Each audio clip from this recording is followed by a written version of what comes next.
Examen del sedimento urinario. Para la realización del examen microscópico del sedimento urinario,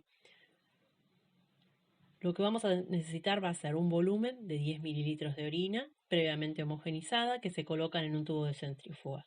Posteriormente llevamos el tubo de centrífuga a una macrocentrífuga donde lo vamos a centrifugar durante 10 minutos a unas 1500 revoluciones por minuto. Luego de que para la macrocentrífuga se retira el tubo, se observa a trasluz el mismo, se anota la cantidad de sedimento presente en el fondo del tubo como escaso, como regular o como abundante. Posteriormente volcamos el sobrenadante y con una pipeta Pasteur vamos a resuspender el fondo del sedimento y lo vamos a colocar en un portaobjetos en el cual vamos a colocarlo luego un cubreobjeto y ya este preparado está listo para ser observado al microscopio. El sedimento urinario contiene elementos insolubles que se acumulan en la orina después de la filtración glomerular, durante el paso por los túbulos renales y el tracto urinario inferior. Los elementos que nos encontramos dentro del sedimento urinario van a ser células que pueden ser de origen hematógeno, o sea, leucocitos y eritrocitos. Luego nos podemos encontrar con células descamadas o exfoliadas desde el revestimiento epitelial del riñón y del tracto urinario inferior. En el sedimento también nos encontramos con cilindros, que pueden ser hialinos, celulares, granulares y serios, cristales, que varían según sean a pH ácido o a pH alcalino, y otros elementos como bacterias, hongos, levaduras, espermatozoides, mucus, contaminantes y huevos de parásitos. Dentro de las células sanguíneas encontramos los eritrocitos, que nos van a aparecer como discos bicóncavos pálidos de unas 7 micras de diámetro. En el caso de orinas hipertónicas tenemos que tener en cuenta que pueden aparecer más pequeños y con bordes como arrugados, aspecto crenado. En orinas diluidas se hinchan y se alisan rápidamente, se libera la hemoglobina y van a quedar como membranas vacías, los que se denominan células fantasmales. El número normal de eritrocitos a encontrar en una orina son hasta 5 por campo. Si ya tenemos mayor cantidad, estaríamos en presencia de hematuria, que puede ser de origen traumático o de origen inflamatorio. También debemos tener en cuenta en qué forma fue tomada la muestra. Los leucocitos son células de mayor tamaño que los eritrocitos, tienen un citoplasma de aspecto granular, pueden aparecer aislados o agrupados. Agrupados se denominan piocitos. Cuando encontramos más de 5 leucocitos por campo, estaríamos en presencia de una inflamación que podrá ser séptica o aséptica dependiendo de la presencia de microorganismos. Dentro de las células epiteliales podemos encontrar las células escamosas o pavimentosas. Son bastante frecuentes en orinas normales, derivan de la uretra distal, de la vagina y del prepucio. Son células que presentan forma poliédrica, con un citoplasma abundante, un núcleo redondo y central. A veces presentan bordes replegados. Las células de transición provienen de la pelvis, de los uréteres, vejiga y de la uretra proximal. Pueden aparecer generalmente en grupos. Su forma puede ser redondeada, oval, globosa. El núcleo es redondo, central, con un citoplasma granular. Y hay algunas que presentan un citoplasma con prolongaciones en forma de cola o en forma de coma que se denominan células en raqueta. El aumento de las mismas indica inflamación del tracto urinario. Las células renales son pequeñas, redondas, con núcleo excéntrico de un tamaño mayor a un glóbulo blanco. Pueden aparecer en escasa cantidad en orinas normales. Cuando aparecen en grandes cantidades, estaríamos hablando ya de una inflamación o de un daño tubular. Los cilindros son elementos formados en la orina cuyo origen es el riñón. Túbulos colectores y asas de Henle. Tiene extremos redondeados y bordes paralelos. La proteína de Tamm-Horfeld, secretada por la asa de Henle en túbulo distal, forman la matriz de todos los cilindros. Esa trama de fibrilla puede atrapar cualquier elemento que se encuentre presente en el filtrado glomerular, como pueden ser células, otros fragmentos celulares o material granular. La apariencia, la forma y la estabilidad de los cilindros va a ser variable. El ancho va a depender del túbulo donde se formó.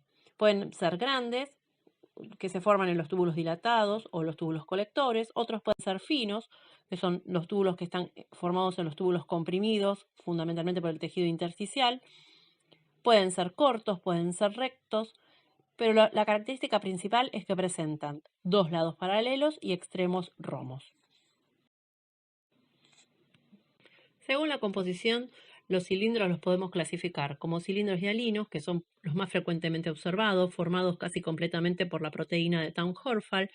Normalmente podemos encontrar entre 0 o 2 por campo, de aspecto traslúcido, aumentan en la enfermedad renal, pueden aparecer transitoriamente en ejercicios, en exposiciones solares, en deshidratación, en fiebre, fallo cardíaco y la utilización de diuréticos.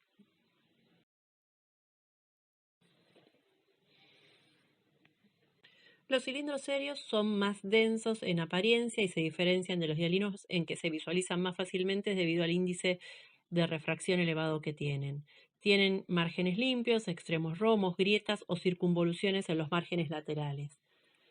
Implican una atrofia tubular avanzada y o una gran dilatación que refleja ya una enfermedad renal en estadio terminal. Los cilindros celulares pueden ser formados por eritrocitos, indicadores de hemorragia en el interior del riñón, pueden aparecer en glomurulonefritis, en endocarditis bacterianas, en infarto renal. Los cilindros leucocitarios, que son refráctiles, se exhiben gránulos y son frecuentes que aparezcan en pielonefritis. Y también podemos encontrar cilindros celulares compuestos por células epiteliales tubulares renales que aparecen en necrosis tubular aguda, ejemplos en intoxicación con metales pesados, como puede ser etilenglicol.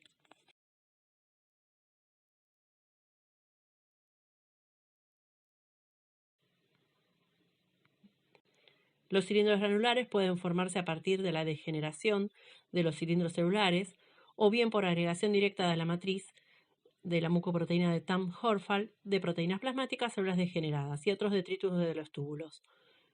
Se distinguen primero en gruesos y si la degeneración continúa pasan a denominarse cilindro granuloso fino. También encontramos cilindros grasos que son característicos del síndrome nefrótico. El material lipídico se incorpora al cilindro desde la célula tubular renal cargada de lípidos.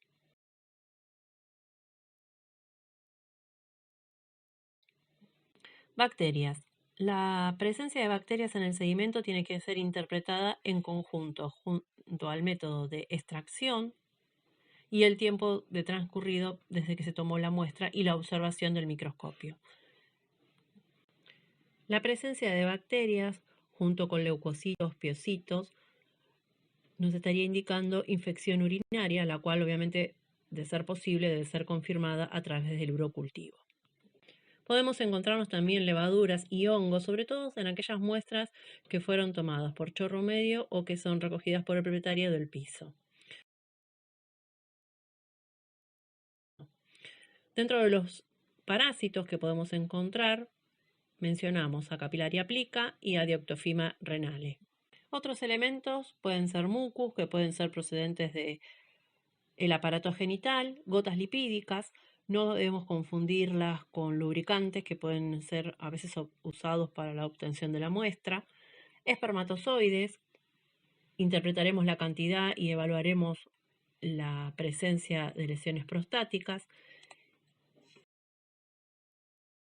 Tales se forman por la precipitación de sales urinarias, cuando la alteración de múltiples factores como cambios en el pH, en la temperatura y en la concentración afectan su solubilidad. Pueden aparecer en la orina en forma de verdaderos cristales o de material amorfo. Se forman en orinas refrigeradas o mantenidas a temperatura ambiente por varias horas.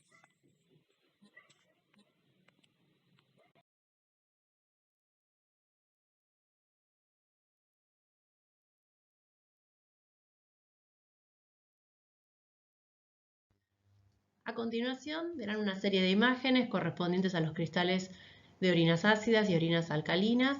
Pueden leer más información sobre los mismos en la bibliografía obligatoria de la cátedra.